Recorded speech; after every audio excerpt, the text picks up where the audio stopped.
Thank you, Mr. Speaker. I am joining my colleagues on this side of the aisle in urging you to vote no on this conference report. Not because the budget doesn't do good things for some people. It certainly does. By spending 69-point-something billion dollars, I sure hope the budget does a lot of good for a lot of people. And you did hear some of the good things it does from folks like the gentlelady from the 43rd District and the gentlelady from the 33rd District and the gentleman from the 11th District.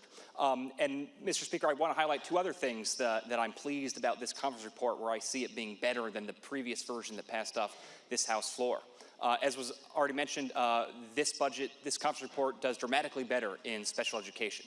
We passed that policy bill off the floor yesterday, and it's funded in this budget. And I'm very glad that we went to the position of the chamber across the rotunda and increased special ed funding much more quickly and dramatically than this chamber had previously voted on.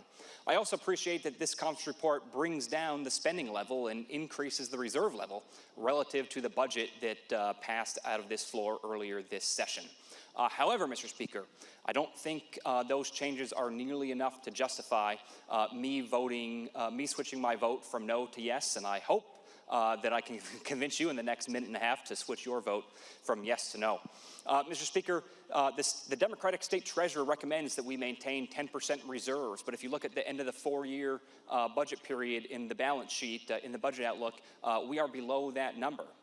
Spending increases in this budget by about 9%, and while I appreciate that is somewhat lower than the 20 percentage point growth rates we've seen the past few biennia, that is still in line with the historical average. And might I point out, Mr. Speaker, that when spending has grown by about 20% a biennium for several biennia in a row, a 9% increase is still a vastly larger dollar amount than it would have been a few years ago. Mr. Speaker, there is one thing that this budget does not do for all the people in Washington, and that's providing broad-based tax relief. Yet again, Washington remains an outlier among states, even to the exclusion of states like California, New York, Massachusetts, which just approved a very large tax cut for its people.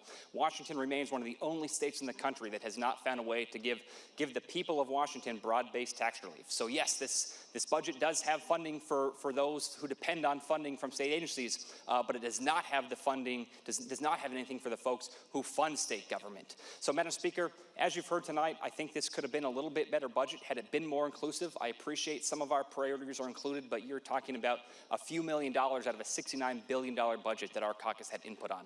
We can do a lot better, as we heard from other budgets, and because we missed that mark, please vote no.